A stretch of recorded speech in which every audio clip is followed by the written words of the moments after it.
میں اپنے جوانوں سے یہ بات کہنا چاہتا ہوں، جس کی زندگی میں ماں باپ کی دعا نہیں ہے اس کی زندگی کبھی پربہار نہیں ہو سکتی، اس کی زندگی خوشیوں سے مالا مال نہیں ہو سکتی۔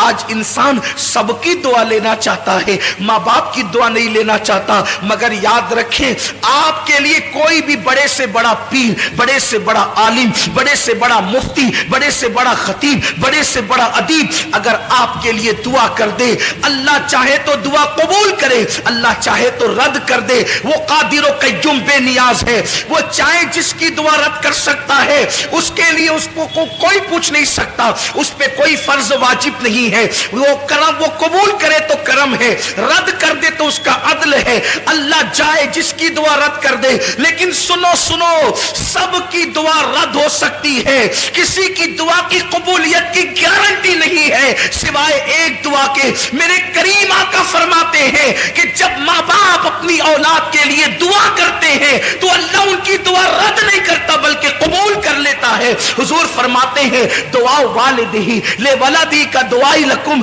تمہارے باپ کی دعا تمہارے حق میں ایسی ہے جیسے نبی کی دعا امتی کے لیے ہوا کرتی ہے۔ جب کوئی ماں اپنی اولاد کے لیے دعا کرتی ہے تو اللہ کا عرش جنبش کرنے لگتا ہے۔ اللہ فرماتا ہے اے عرش رک جا، عرش کہتا ہے کیسے رکوں؟ آج ایک ماں اپنی اولاد کے لیے دعا کر رہی ہے، جب تک تو اس کی دعا قبول نہ کرے گا میں ہلنا بند نہیں کروں گا۔ قدرت کی طرف سے جواب آتا ہے تو نے ہلنا بعد میں شروع کیا، ہم نے تو اس سے پہلے اس کی دعا کو قبول فرما لی۔ آج ہم یہ سمجھتے ہیں ہم 5 وقت کے نمازی ہیں، نیک ہو گئے بہت، ماں نماز نہیں پڑھتی اس کی دعا میں کیا اثر ہو گیا؟ ماں اگر نماز نہیں پڑھتی تو بھی اس کی دعا کی قبولیت ہے، کیونکہ ماں کا مرتبہ نمازی ہونے کی وجہ سے نہیں ہے، ماں کا مرتبہ نیک ہونے کی وجہ سے نہیں ہے، بلکہ ماں کا مرتبہ ماں ہونے کی وجہ سے ہے۔ ایک صحابیہ بارگاہ رسالت میں آ کے کہتی ہے آقا میری ماں شراب پیتی ہے۔ صحابیہ کہہ رہی میری ماں شراب پیتی ہے، کیا میں اپنی ماں کی خدمت کروں؟ حضور فرماتے ہیں ہاں خدمت کر۔ عرض کی حضور وہ شراب پینے کے لیے میخانے میں جاتی ہے، حضور فرماتے ہیں محبت سے سمجھا، اور اگر نہ مانے جب وہ شراب پی کے بے ہوش ہو جائے تو ادب سے اس کو اٹھا کر لا اور اس کے بستر پہ لٹا دے۔ یہ اسلام کی تعلیم ہے، لیکن آج ماں باپ کے ساتھ اس نے سلوک نہیں ہے۔ ماں باپ کو گھر کا کچرا سمجھا جاتا ہے، ماں باپ کو ذلیل و رسوا کیا جاتا ہے۔ یاد رکھنا ہمیشہ جوان نہیں رہو گے، جس دن تمہاری جوانی ڈھلے گی تم بھی باپ بنو گے، خواتین بھی ماں بنے گی۔ تم نے اپنی اولاد کے ساتھ جیسا سلوک کیا تمہاری اولاد اس سے بدتر تمہارے ساتھ سلوک کرے گی۔ تم اپنے ماں باپ کے ساتھ جیسا سلوک کرو گے اگر ان کو ستایا اس سے زیادہ تم ستائے جاؤ گے، اور تم نے ان کی خدمت کی تو اس سے زیادہ تمہاری اولاد تمہاری خدمت کرے گی۔ یہ بڑے عظیم لوگ ہیں۔ ماں باپ کا جھری پڑا ہوا چہرہ دیکھنا وہ ثواب کا درجہ ہے کہ کسی خوبصورت کو دیکھنے پر بھی وہ ثواب نہیں ملتا جو ماں باپ کے جھری پڑے ہوئے چہرے کو دیکھ کے ثواب ملتا ہے۔ اور یہ بات ہمیشہ یاد رکھنا، جس دن یہ چہرے قبروں میں چلے جائیں گے نا، پھر ان چہروں کو ترسو گے تو یہ چہرے کبھی خواب میں بھی نظر نہیں آئیں گے۔ یہ چہرے ہر عبادت کی قضا ہے۔ میں اپنے اہل علم دوستوں سے توجہ چاہتا ہوں، غلطی کروں تو میری اصلاح کریں۔ ہر عبادت کی قضا ہے۔ عشاء نہیں پڑھی، کبھی احساس ہو گیا کہ میں نے فروری کی 2019 کی 9 تاریخ کی عشاء نہیں پڑھی تھی، زندگی میں جس دن احساس ہو جائے اس دن پڑھو، اس کی قضا ہے۔ 10 تاریخ کی فجر نہیں پڑھی تھی، جس دن احساس ہو جائے پڑھ لیا، زندگی بھر میں اس کی قضا ہے۔ ہر عبادت کی قضا ہے۔ ماں باپ کا چہرہ دیکھنا وہ عبادت ہے، اس کی کبھی قضا نہیں ہو سکتی، اس کی کبھی قضا نہیں ہو سکتی۔ اور زندگی میں جس دن ماں باپ نہیں ہوں گے اس دن آپ کو اپنے ماں باپ یاد آئیں گے۔ ارے میں کیا اور آپ کیا؟ اپنی کیا اوقات اور اپنی کیا حیثیت ہے. اللہ کے رسول صلی اللہ علیہ وسلم کو خود زندگی میں کئی مرتبہ اپنے ماں باپ یاد آئے. اگر ہر موقع کا ذکر کروں تو ایک طویل وقت چاہیے، لیکن تو میں عرض کر رہا تھا کہ کئی بار حضور کو والدین یاد آئے، لیکن ایک مقام پر حضور ایک موقع صرف عرض کر رہا ہوں، ایک موقع صرف عرض کر رہا ہوں کہ حضور علیہ الصلوۃ والتسلیم کو جب ماں باپ کی یاد آتی تھی تو حضور کی آنکھوں میں آنسو آ جاتے. حضور کو ظاہر سی بات ہے جو رحمت للعالمین ہو، جو سب سے پیار کرتے ہوں، وہ اپنے ماں باپ سے کتنا پیار کرتے ہوں. اور حضور کے ماں باپ جیسے ماں باپ ہونے کی حیثیت سے کسی کے نہیں ہے. اگر بات حضور کے والدین کی آئی ہے تو مجھے حضور کی امی جان کی یاد آ گئی. حضور کی امی جان سیدہ آمنہ جب لوگ دور جہالت میں جیتے تھے تو اس وقت حضور کی امی کے پاس اتنا علم تھا کہ حضور کی امی شاعری کرتی تھی. شاعرہ تھی حضور کی امی جان. ان کی شاعری کتابوں کے اندر موجود ہے. بہت بڑی دانشور تھی حضور کی امی جان سیدہ آمنہ خاتون سلام اللہ علیہا. بلکہ حضور کی امی کی یاد آئی ہے تو میں دو باتیں عرض کرنا چاہتا ہوں. ایک بات کہنا چاہتا تھا لیکن ایک بات اور یاد آئی. حضور علیہ السلام کی عمر جب 6 سال کی ہوئی تو اس وقت حضور کی امی کا وصال ہو گیا. حضور کی والدہ کا وصال ہو گیا. وصال کا سبب یہ چیز بنی کہ حضور کی عمر 6 سال کی تھی. حضور کی امی جان نے کہا میرے شہزادے محمد تم نے اپنے والد کی زیارت نہیں کی ہے، ایک کام کرو کہ تمہارے والد کی قبر یثرب میں ہے، یعنی موجودہ مدینہ منورہ. اس وقت وہ مدینہ نہیں بنا تھا، یثرب اس کہلاتا. یثرب میں ہے تمہارے ابا کی قبر. چلو تم نے باپ کا چہرہ تو نہیں دیکھا، تم کو والد کے مزار کی زیارت کرا کر کے لاتی ہوں. حضور علیہ السلام 6 سال کی عمر میں پہلا سفر کرتے ہیں. حضور کا یہ پہلا سفر ہے 6 سال کی عمر میں. اور 6 سال کی عمر میں پہلا سفر حج کے لیے نہیں ہے، تجارت کے لیے نہیں ہے، نماز کے لیے نہیں ہے، بلکہ مزار کی زیارت کے لیے.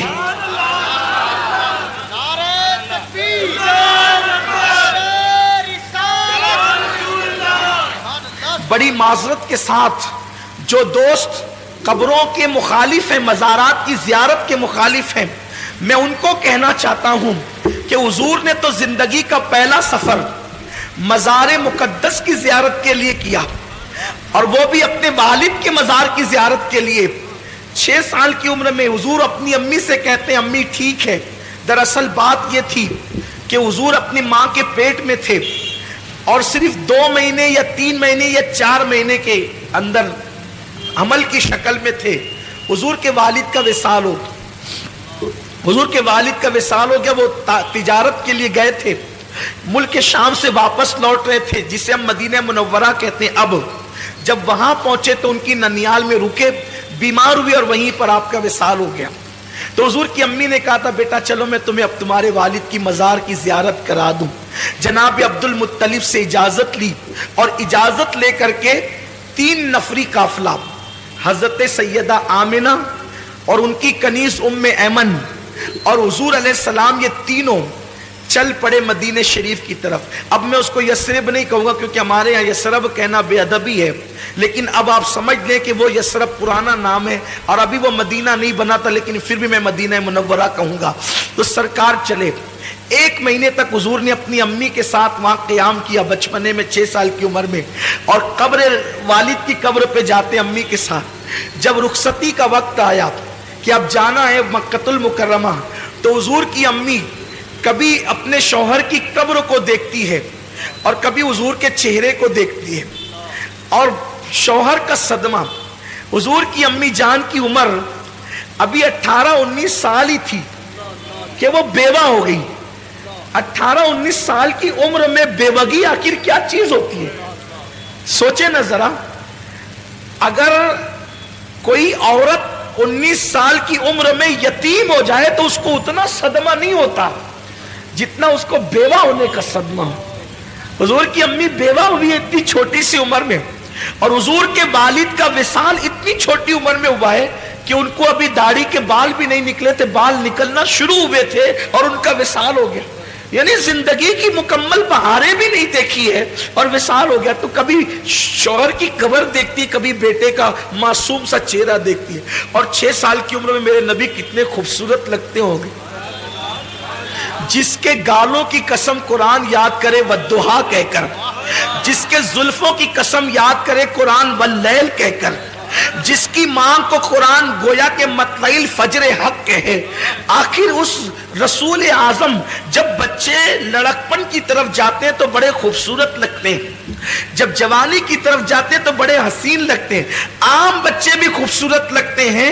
تو جس کی صورت خدا بھاتی ہو اس کے شباب کا عالم کیا ہوگا. گود میں عالم شباب، حال شباب کچھ نہ پوچھ. تو کبھی بیٹے کا چہرہ دیکھتی ہے، کبھی شوہر کی قبر دیکھتی اور اشعار پڑھتی ہے شوہر کی یاد میں، اور بیٹے کا ہاتھ پکڑ کر کے پھر آخری بار قبر دیکھ کر کے نکلتی ہے. اسی میں طبیعت میں تبدیلی شروع ہوئی، طبیعت بدلنا شروع ہوئی، سفر شروع ہوا. یہاں تک کہ مقام ابوا تک پہنچتے پہنچتے اب سفر کی ہمت نہیں رہی. تو ام ایمن سے کہتی ہیں، ام ایمن اب میں یہاں سے آگے جانے کی میرے اندر طاقت نہیں ہے. تو ام ایمن کے سہارے اپنی سواری سے نیچے اترتی ہیں اور نیچے اترنے کے بعد ایک چھوٹا سا ٹیلا تھا جو اب بھی ہے، اس پر چڑھتی ہیں. اس وقت سفر میں تکیہ بھی نہیں تھا، تو حضور نے اپنے ننھے ہاتھوں سے پتھر تلاش کیا اور اپنی ماں کے سرہانے چھوٹا سا پتھر رکھا اور چٹائی پہ ماں کو لٹا دیا. حضور کی امی جان لیٹی ہوئی ہے اور سینے کے پاس اللہ کے رسول، 6 سال کے اللہ کے رسول جلوگر ہے. کبھی حضور کی امی حضور کا چہرہ دیکھتی ہے اور کبھی ام ایمن کو دیکھتی ہے اور روتی ہے. حضور ماں کو روتا دیکھ کر روتے ہیں اور حضور امی سے پوچھتے ہیں، ماں تم کیوں رو رہی ہو؟ میں جب بھی اپنی ماں کو ماں کہتا ہوں تو صرف اس نیت سے کہتا ہوں کہ میرے نبی نے آمنہ کو ماں کہہ کے پکارا ہے، بس اس یادگار کو زندہ کرنا ہے. اسی لیے ہم اپنی ماں کو ماں کہتے ہیں. بس ماں کو ماں کہنے کی وجہ یہ ہے کہ میرے محبوب نے آمنہ کو ماں کہہ کر کے پکارا ہے. اور اللہ اکبر، ساری کائنات جس کو پکارتی ہے، ساری کائنات جس کو پکارتی ہے، اس نے آمنہ کو پکارا ہے. یہ میرے نبی کی ماں کی شان ہے، یہ میرے نبی کی ماں کا مقام ہے. حضرت آمنہ خاتون دیکھتی، حضور کہتے ہیں، امی تم کیوں رو رہی ہو؟ تو ام ایمن کا ہاتھ پکڑ کر چہرہ رسول کا دیکھ کر کہتی ہے، ام ایمن اب میں بچوں گی نہیں، یہ میری آخری ساعتیں ہیں. میرا بیٹا بڑا شان والا ہے، میں نے بڑے شان والے بیٹے کو جنم دیا ہے، اس کو سنبھال کر مکہ لے جانا میری امانت کو. آمنہ خاتون کہتی، ام ایمن میرا بیٹا وہ ہے کہ مشرق سے لے کے مغرب تک جس کی شان کے ڈنکے بجیں گے. نعرہ تکبیر. ابھی لوگوں کو پتا نہیں ہے، ابھی لوگوں کو پتا نہیں کہ اللہ کے رسول ہے. حضور کی امی کہتی ہے کہ میرا بیٹا وہ ہے کہ مشرق و مغرب میں جس کی عظمت کے ڈنکے بجیں گے. اللہ اکبر. اور پھر اس کے بعد کس شان سے نبی کی امی دنیا سے جاتی ہے. امام زرقانی نے لکھا ہے کہ حضور کی نعت پڑھتے ہوئے وہ دنیا سے، حضور کی نعت، حضور کی نعت اس امت میں سب سے پہلے حضور کے گھر سے لکھی گئی ہے. حضور کی نعت سب سے پہلے حضور کے گھر سے لکھی گئی ہے. نعت لکھنا یہ حضور کے گھر والوں کا طریقہ ہے. حضور کے گھر سے حضور کی نعت سب سے پہلے نعت حضور کے گھر میں لکھی گئی. یا تو حضور کے چچا حضرت ابو طالب نے نعت لکھی یا حضور کی امی جناب آمنہ نے حضور کی نعت لکھی. اب حضرت آمنہ نے کیا لکھا؟ حضرت آمنہ کے جو اشعار ہے اس کا مفہوم پیش کر رہا ہوں. وہ کہتی ہیں، ہر نئی چیز پرانی ہو جائے گی، ہر نئی چیز پرانی ہو جائے گی، ہر عروج کو زوال آئے گا. فرماتی ہے مگر مجھے کوئی بھلا نہیں سکے گا، مجھے کوئی بھلا نہیں سکے گا. ذرا دیکھیں تو کیوں نہیں بھلائے گا؟ وہاب کی بیٹی ہے اس لیے، عبد المطلب کی بہو ہے اس لیے، عبداللہ کی بیوی ہے اس لیے، عرب کی خاتون ہے اس لیے، قریشی ہے اس لیے. کہتی ہے کہ مجھے بھلایا نہیں جائے گا. چیز پرانی ہوگی، ہر عروج کو زوال آئے گا، مجھے بھلایا نہیں جائے گا، کیونکہ میں نے ایسے بیٹے کو جنم دیا ہے، اس کی وجہ سے میرا تذکرہ مشرق و مغرب میں ہو۔ نعرہ تکبیر، نعرہ رسالت، عظمت مصطفیٰ، سبحان اللہ سبحان اللہ۔ اس کی وجہ سے میرے بیٹے کا فیضان دنیا میں عام ہوگا، گویا کہ نبی کی نبوت کا اور کس شان سے دنیا سے جا رہی ہے، رسول کے چہرے پہ نظر ہے، زبانوں پہ نعت مصطفیٰ ہے، اور اسی شان سے وہ دنیا سے رخصت ہوتی ہے، روتے ہوئے اچانک آنکھیں بند ہو جاتی ہیں۔ جب ماں کی آواز بند ہو گئی اور آنکھیں بند ہو گئی، حضور اپنی ماں کو ہلا کے، امی تم بولتی کیوں نہیں؟ ایک 6 سال کے پیغمبر کے جذبات تھے، معصوم جذبات، امی تم بولتی کیوں نہیں؟ ام ایمن نے حضور کو پکڑ کے سینے سے لگایا، کہا شہزادے جو دنیا سے چلے جاتے ہیں وہ بولا نہیں کرتے، جو دنیا سے چلے جاتے ہیں وہ میرا ایمان ہے۔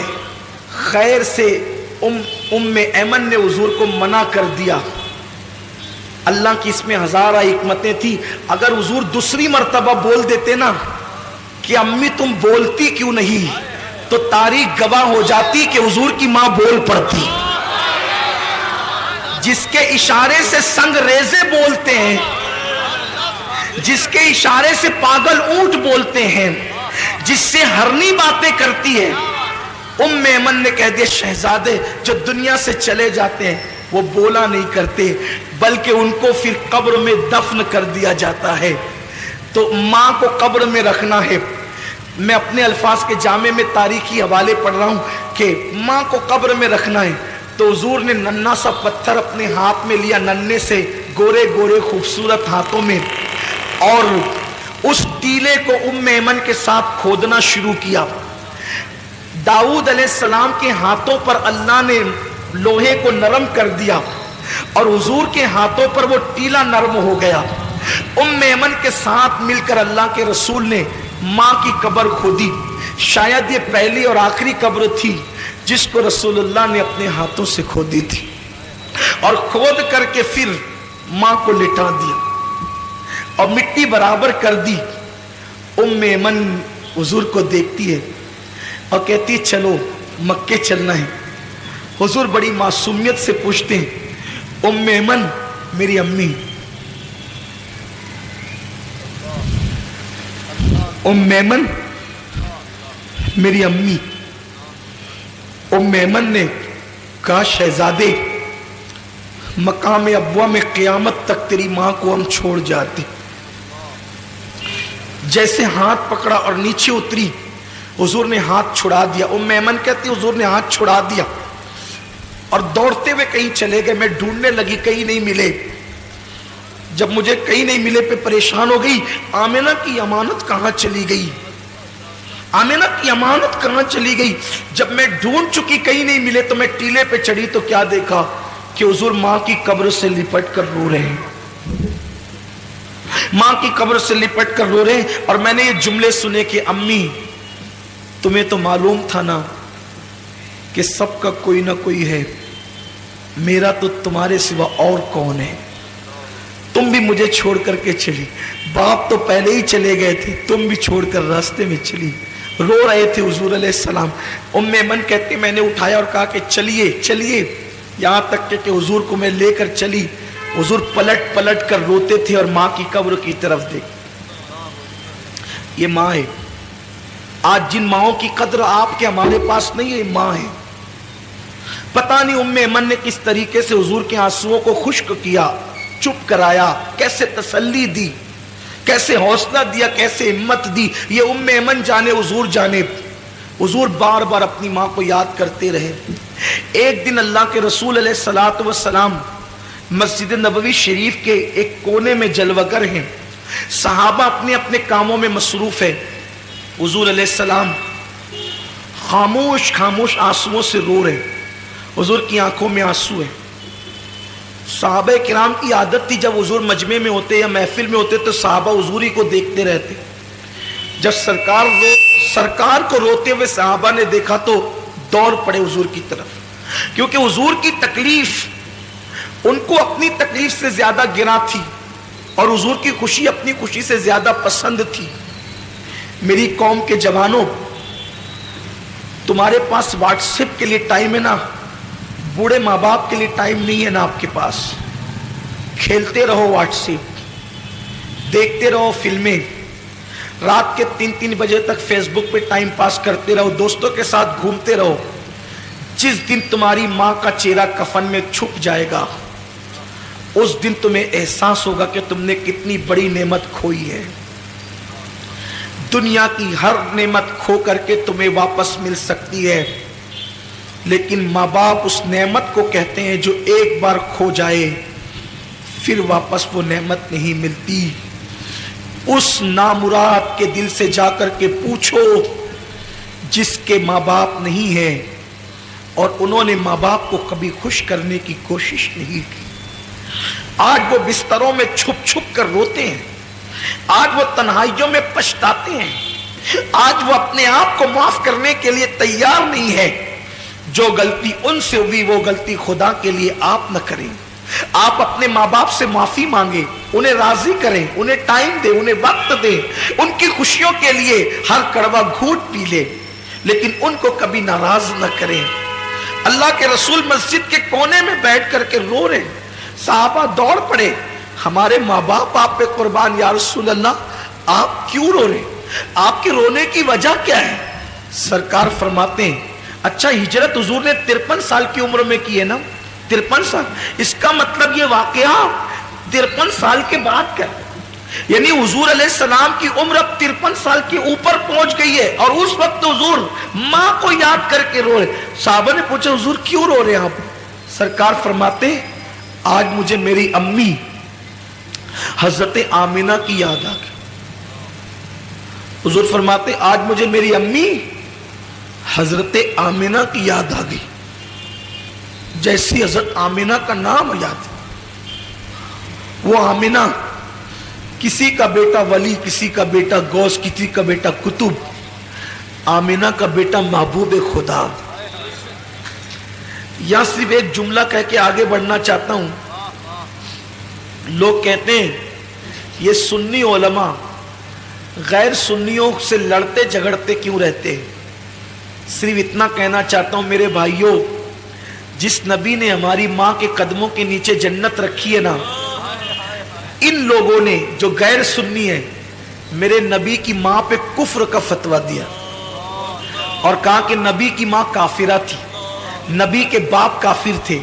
اب آپ سے میں پوچھنا چاہتا ہوں صرف اتنی بات کہ جو نبی کے ماں باپ کو کافر کہیں, ہم ان کو امام کیسے بنائیں, ان سے رشتہ داریاں کیسے کریں, ان کے پیچھے نمازیں کیسے پڑھیں, ان کے پیچھے کھڑے کیسے ہوں.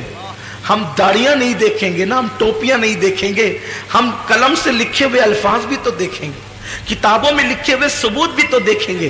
میرے آقا صلی اللہ علیہ وسلم کے دیوانوں, نماز پڑھنے سے پہلے دیکھ لیا کرو نبی کے ماں باپ کو کافر کہنے والا امام ہے یا نبی کے ماں باپ پہ قربان ہونے والا امام ہے. اس لیے کہ شفاعت آپ کو بھی لینی ہے, شفاعت مجھے بھی لینی ہے. قیامت کے دن اگر تم نبی سے شفاعت کی بھیک مانگنے کے لیے گئے اور حضور نے کہہ دیا جو میری ماں کو کافر کہتا تھا تو اس کے پیچھے نماز پڑھتا تھا, تو آپ کے پاس جواب کیا ہوگا؟ یہ میں کچھ نہیں کہنا چاہتا, آپ کے ایمان پہ چھوڑنا چاہتا ہوں. حضور مسجد کے کونے میں بیٹھ کے روتے ہیں اور سرکار سے پوچھا کہ حضور کیوں رو رہے ہیں؟ آقا فرماتے ہیں میری امی حضرت آمینہ کی یاد آ گئی. صحابہ سب مل کے رونے لگے, حضور کے ساتھ رونے میں شامل ہو گئے. حضور کی امی یاد آئی ہے, آج نبی کو اپنی والدہ یاد آئی, ماں یاد آئی ہے نبی کو.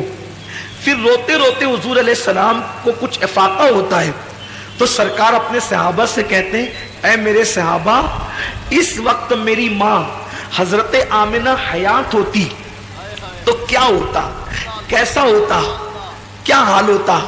صحابہ کہتے حضور کیا ہوتا؟ آقا فرماتے میں تمہیں عشاء کی نماز پڑھا رہا ہوتا, میں تمہیں عشاء کی نماز پڑھا رہا ہوتا اور میری امی مجھے آواز دیتی محمد ادھر آؤ, میرے بیٹے محمد ادھر آؤ. میری ماں مجھے آواز دیتی، سرکار فرماتے میں کیا کرتا؟ صحابہ نے کہا کیا کرتے؟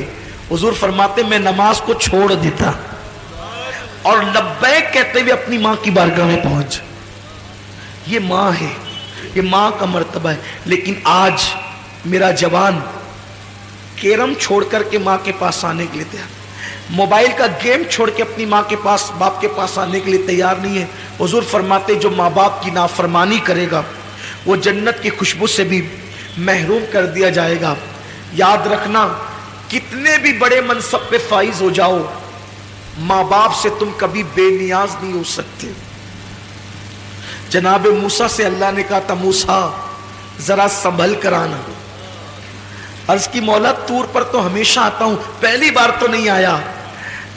ارشاد ہوا جب تم گھر سے نکلتے تھے تو ماں آنچل پسار کے دعا کرتی تھی، اللہ میرے موسیٰ کی طبیعت میں غصہ اور جلال زیادہ ہے، اگر تجھ سے کلام کرتے ہوئے آواز اونچی ہو جائے تو تو درگزر کر دینا، درگزر کر دینا، آواز اونچی ہو جائے تو۔ موسیٰ اب تیرے پیچھے دعا کرنے والی ماں نہیں رہی، اس لیے کہا جا رہا ہے ذرا سنبھل کر آنا۔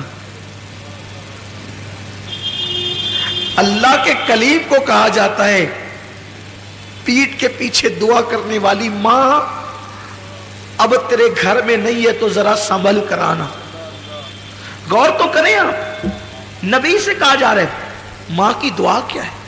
ساری دنیا مخالف ہو جائے، بد دعا کرے، تنہا ماں دعا کرے، اللہ ماں کی دعا قبول کرے، سب کی بد دعا رد کر دے۔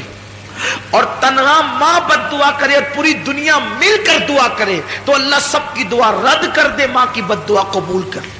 ایک دن حضرت موسیٰ علیہ السلام جنگل میں چل رہے، چلتے چلتے تھک گئے، چلتے چلتے تھک گئے۔ اللہ سے کہتے مولا تھک گیا ہوں، سواری نہیں ہے۔ اللہ نے فرمایا ایک میرا بندہ ہے، اس سے جا کر کہو۔ حضرت موسیٰ گئے، اس سے کہا میرے پاس سواری نہیں ہے۔ اس نے دعا کی اللہ بادل زمین پہ بھیج تاکہ میں تیرے اس بندے کے لیے سواری کا انتظام کروں۔ بادل زمین پہ اتر آیا، اس نے کہا جناب چڑھیے اور بادل پہ چڑھ کر کے جہاں جانا چاہتے جائیے۔ حضرت موسیٰ بادل پہ سوار ہو گئے، بادل چل پڑا۔ عرض کی مولا کتنا نیک بندہ یہ، اس کی دعا سے بادل زمین پہ آیا۔ ارشاد ہوا موسیٰ کوئی عمل ہی نہیں ہے اس کا، یہ نیک نہیں ہے جس کو تو نیک سمجھ رہا ہے۔ پھر مولا اس کی دعا کی اتنی اہمیت، ارشاد ہوا اس نے تو بادل بلایا، اگر آسمان بھی زمین پہ بلانے کی دعا کرتا تو ہم آسمان کو بھی زمین پہ اتار دیتے۔ عرض کی جب یہ نیک نہیں ہے، اتنا نیک نہیں ہے تو اس کی دعا کی اہمیت کیوں ہے؟ کہ اس کی نیکی کی وجہ سے نہیں، یہ ہمیشہ اپنی ماں کی خدمت کرتا تھا اور ماں کو خوش کر دیا تھا۔ ماں نے مرتے مرتے کہا اللہ اس نے میری خدمت کا حق ادا کر دیا، یہ جب بھی تجھ سے جو دعا کرے تو اس کی ہر دعا کو قبول کر لینا۔ اس کی ماں کی دعا کی برکت ہے، اس کی ماں کی دعا کی نیکی کچھ نہیں ہے زیادہ، اس کے پاس ماں کی دعا کی برکت ہے۔ حضور فرماتے ہیں جو ماں باپ کی نافرمانی کرے وہ جنت کی خوشبو بھی نہیں سونگے، بلکہ جس سے ماں باپ ناراض ہو وہ بھی جنت میں نہیں جائے گا، شہید ہوگا تو بھی جنت میں نہیں جائے گا۔ علامہ سید نعیم الدین مراد آبادی نے لکھا ہے اگر کوئی شہید ہو جائے نا، شہید اور ماں باپ یا دونوں میں سے کوئی ایک ناراض ہو تو بھی وہ جنت میں نہیں جائے گا، مگر چونکہ وہ شہید ہوا ہے تو جہنم میں بھی نہیں جائے گا۔ جنت اور جہنم کے درمیان ایک مقام آراف ہے، وہاں رکھا جائے گا۔ پھر اللہ اس کے ماں باپ کو پہلے راضی کرے گا، جب تک ماں باپ راضی نہیں ہوں گے اس شہید کو جنت نہیں ملے گی۔ سوچو شہید ہو کر بھی ماں باپ کی رضا کے بغیر جنت نہیں ملتی، تو ہمیں اللہ اکبر سوچئے تو صحیح۔